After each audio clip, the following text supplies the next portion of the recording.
नमस्कार विद्यार्थी मित्रांनो, मराठी जी के या आपल्या यूट्यूब चॅनलवरती सर्वांचे स्वागत आहे। तर पहा, आजच्या व्हिडिओमध्ये आपण मुंबई उच्च न्यायालय भरती 2026 करिता शिपाई हमाल लिपिक या पदांकरिता आज आपण पहा काही तांत्रिक प्रश्न पाहणार आहोत। हे प्रश्न तुम्हाला परीक्षेच्या दृष्टिकोनातून महत्त्वपूर्ण ठरणारे आहेत। तरी तुम्ही चॅनलवर जर नवीन असाल तर चॅनलला सबस्क्राईब करून ठेवा, कारण तुम्हाला असेच महत्त्वपूर्ण व्हिडिओ नक्कीच बघावयास मिळतील। चला तर मग व्हिडिओला सुरुवात करूया। तर पहा, प्रश्न क्रमांक पहिला, ज्ञानपीठ पुरस्काराची सुरुवात कधीपासून करण्यात आली होती? विद्यार्थी मित्रांनो, प्रश्नाचं जर उत्तर येत असेल तर कमेंट बॉक्समध्ये देण्याचा प्रयत्न करीत राहा। या प्रश्नाचं उत्तर होईल ऑप्शन क्रमांक 2, सन 1965। तर ज्ञानपीठ पुरस्काराची सुरुवात ही 1965 या वर्षापासून सुरू करण्यात आलेली होती। तर सर्वात प्रथम ज्ञानपीठ पुरस्कार हा पहा शंकर कुरूप यांना, जे की पहा हे एक मल्याळम कवी आहेत, तर त्यांना सर्वात प्रथम ज्ञानपीठ पुरस्कार हा प्रदान करण्यात आलेला होता। तर ज्ञानपीठ पुरस्कार हा जो आहे तर तो पहा भारतातील साहित्यासाठी दिला जाणारा एक सर्वोच्च नागरी सन्मान आहे। तर ज्ञानपीठ पुरस्काराची स्थापना केव्हा करण्यात आलेली आहे तर ती 1961 मध्ये ज्ञानपीठ पुरस्काराची स्थापना करण्यात आलेली आहे। तर विद्यार्थी मित्रांनो, तुम्ही या ठिकाणी पाहू शकता की ज्ञानपीठ पुरस्काराची सुरुवात केव्हा झालेली आहे तर ती 1965 मध्ये, आणि स्थापना केव्हा करण्यात आलेली आहे तर ती 1961 मध्ये। आणि सर्वात प्रथम ज्ञानपीठ पुरस्कार कोणाला प्रदान करण्यात आलेला आहे तर तो शंकर कुरूप यांना प्रदान करण्यात आलेला आहे। या प्रश्नाचं उत्तर होईल आपलं ऑप्शन क्रमांक 2। प्रश्न क्रमांक दुसरा, भारतातील कोणत्या राज्याला नक्षलवाद मुक्त घोषित करण्यात आलेले आहे?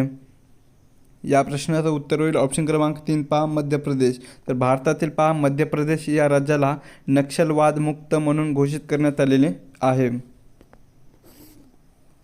प्रश्न क्रमांक तिसरा, हैदराबाद मुक्तीसंग्रामचे नेतृत्व खालीलपैकी कोणी केले होते? या प्रश्नाचं उत्तर होईल ऑप्शन क्रमांक 2, स्वामी रामानंद तीर्थ। तर पहा, हैदराबाद संस्थान भारतामध्ये विलीन करण्यासाठी स्वामी रामानंद तीर्थ यांनी हैदराबाद स्टेट काँग्रेसच्या माध्यमातून त्यांनी लढा दिलेला होता। तर 17 सप्टेंबर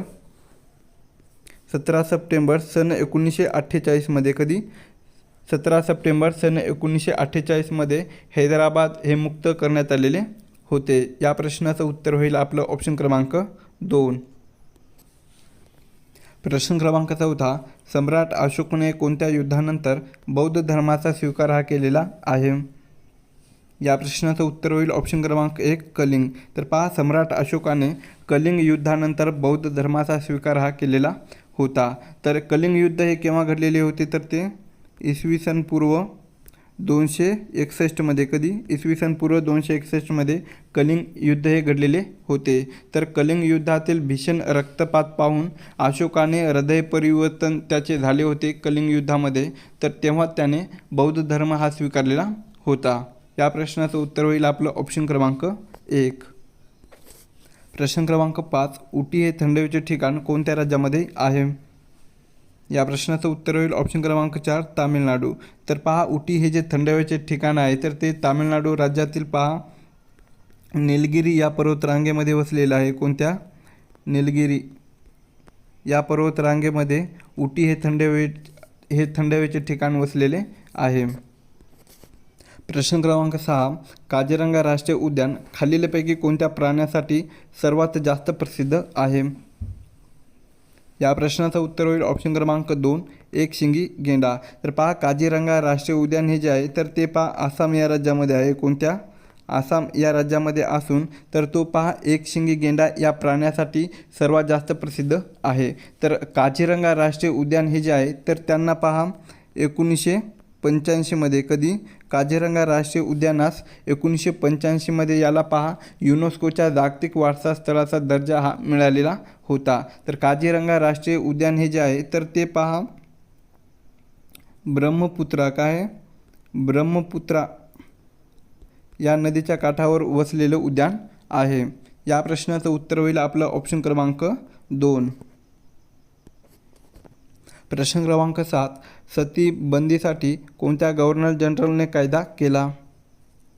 या प्रश्नाचं उत्तर होईल ऑप्शन क्रमांक 4 विल्यम्स बेटिंग.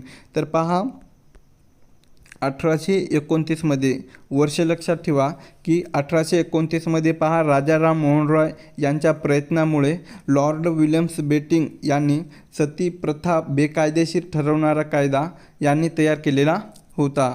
या प्रश्नाचं उत्तर होईल आपलं ऑप्शन क्रमांक 4. प्रश्न क्रमांक 8 खालीलपैकी कोणत्या अभिनेत्याला कला क्षेत्रासाठी 2025मध्ये पद्मश्री पुरस्काराने सन्मानित करण्यात आले होते? या प्रश्नाचं उत्तर होईल ऑप्शन क्रमांक 2 अशोक सराफ. तर पहा अशोक सराफ या अभिनेत्याला कला क्षेत्रासाठी 2025मध्ये पद्मश्री या पुरस्काराने सन्मानित करण्यात आलेले होते. प्रश्न क्रमांक 9 दुसऱ्या महायुद्धात जर्मनीने फ्रान्सवर केव्हा हल्ला केला होता?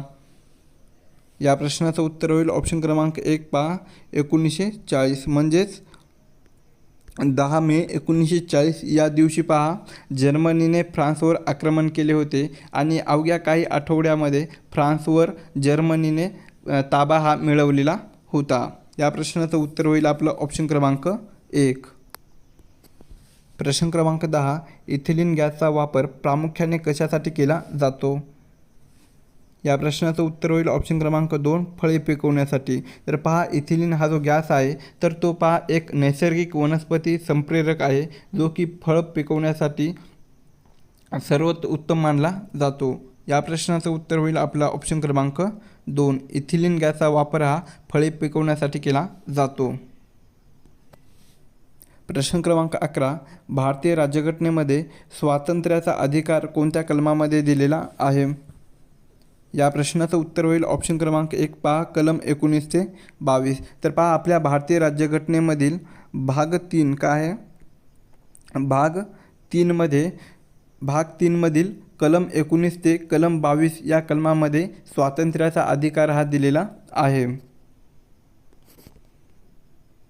प्रश्न क्रमांक 12 सन 1857च्या उठावाची सुरुवात कोणत्या ठिकाणाहून झालेली होती? या प्रश्नाचं उत्तर होईल ऑप्शन क्रमांक 3 मेरठ. तर पहा सन 1857च्या उठावाची सुरुवात ही मेरठ या ठिकाणाहून झालेली होती. प्रश्न क्रमांक 13 पश्चिम रेल्वेचे मुख्यालय खालीलपैकी कोणत्या ठिकाणी आहे? या प्रश्नाचं उत्तर होईल ऑप्शन क्रमांक 2 मुंबई. मुंबईतील पहा चर्चगेट या ठिकाणी चर्चगेट. तर मुंबईतील चर्चगेट या ठिकाणी पश्चिम रेल्वेचे मुख्यालय आहे. तर मध्य रेल्वेचे मुख्यालय हे पहा छत्रपती शिवाजी महाराज टर्मिनल त्यालाच म्हणतात CSMT. काय म्हटले जाते CSMT या ठिकाणी मध्य रेल्वेचे मुख्यालय आहे.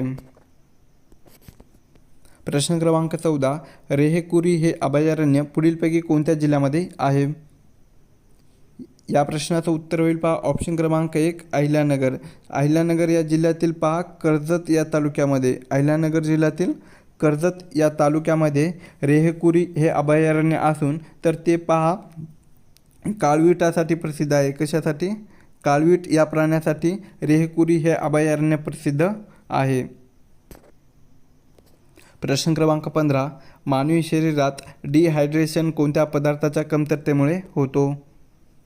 या प्रश्नाचं उत्तर होईल ऑप्शन क्रमांक 3 पहा पाणी आणि क्षारच्या कमतरतेमुळे. तर पहा मानवी शरीरातील पाण्याचे प्रमाण गरजेपेक्षा कमी झाल्यास आणि त्यासोबतच महत्त्वाचे क्षार निघून गेल्यास डिहायड्रेशनची समस्याही निर्माण होते.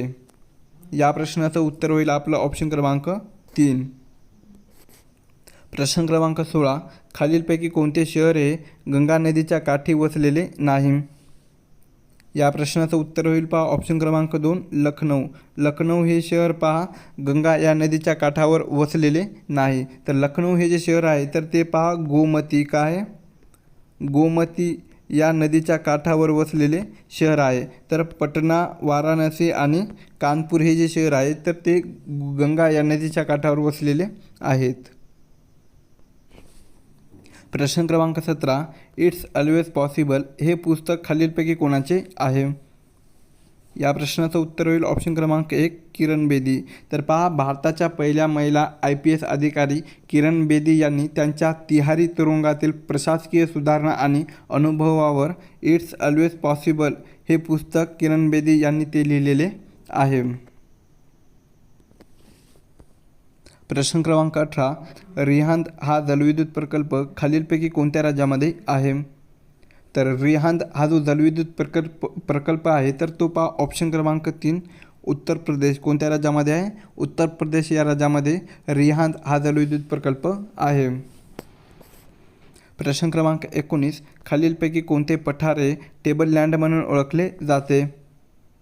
या प्रश्नाचं उत्तर होईल ऑप्शन क्रमांक 2 पाचगणी. तर पहा पाचगणी हे जे पठार आहे तर ते सातारा या जिल्ह्यामध्ये आहे. कोणत्या?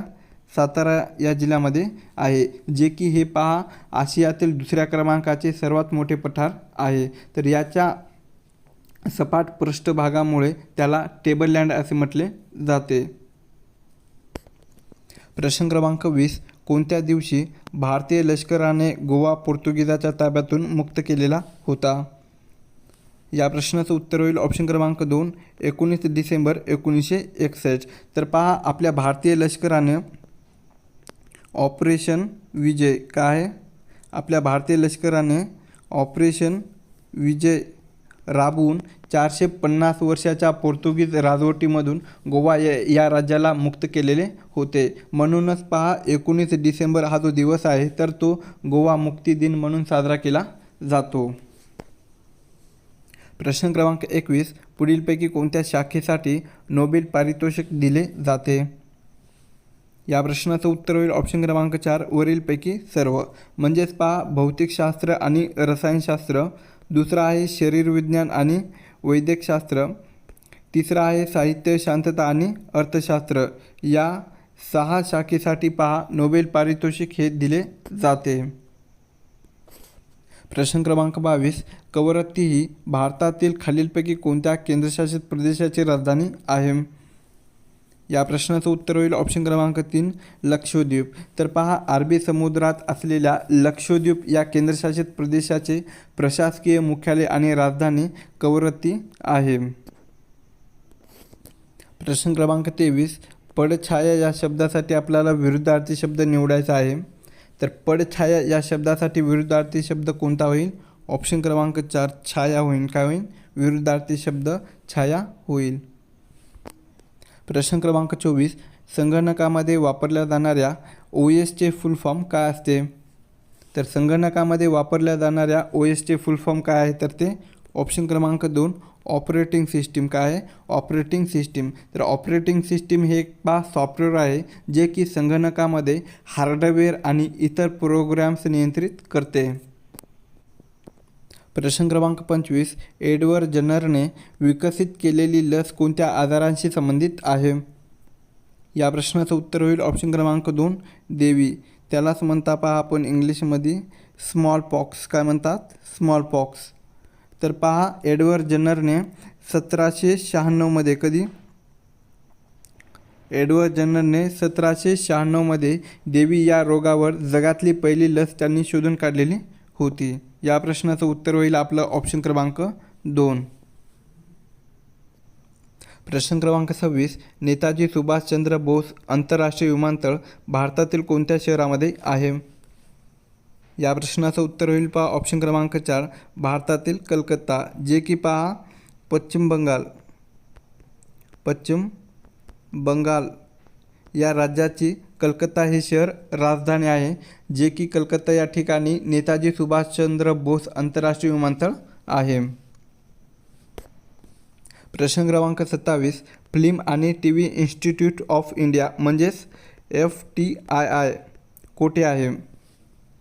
या प्रश्नाचं उत्तर होईल ऑप्शन क्रमांक 3 पुणे या शहरामध्ये. तर फिल्म आणि TV इन्स्टिट्यूट ऑफ इंडिया हे पहा पुणे या शहरामध्ये आहे. प्रश्न क्रमांक 28. झेलम ही नदी पुढीलपैकी कोणत्या सरोवरातून वाहते? या प्रश्नाचं उत्तर होईल ऑप्शन क्रमांक 3 उलर. उलर हे जे सरोवर आहे तर ते पहा जम्मू आणि काश्मीर या केंद्रशासित प्रदेशामध्ये आहे. जम्मू आणि काश्मीर. तर पहा जम्मू आणि काश्मीरमधील उलर हे जे सरोवर आहे तर ते भारतातील गोड्या पाण्याचे सर्वात मोठे एक नैसर्गिक सरोवर आहे आणि त्यातूनच पहा झेलम ही जी नदी आहे तर ती उलर या सरोवरामधून प्रवाहित होते. प्रश्न क्रमांक 29, 0 माईल हे ऐतिहासिक स्थान कोणत्या शहरात आहे? या प्रश्नाचं उत्तर होईल ऑप्शन क्रमांक 3, नागपूर. तर पहा, नागपूर हे जे शहर आहे तर ते भारताचे एक भौगोलिक केंद्र मानले जाते, ज्या ठिकाणी पहा ब्रिटिशांनी भारतातील अंतर मोजण्यासाठी या ठिकाणाचा केंद्रबिंदू म्हणून वापर केलेला होता. या प्रश्नाचं उत्तर होईल आपलं ऑप्शन क्रमांक 3, 0 माईल हे ऐतिहासिक स्थान नागपूर या शहरामध्ये आहे. प्रश्न क्रमांक 30, हिरव्या वनस्पती या खालीलपैकी कशाच्या स्वरूपामध्ये अन्न साठवण करतात? या प्रश्नाचं उत्तर होईल ऑप्शन क्रमांक 3, स्टार्च. तर पहा, हिरव्या वनस्पती या स्टार्च स्वरूपामध्ये अन्न साठवण करतात.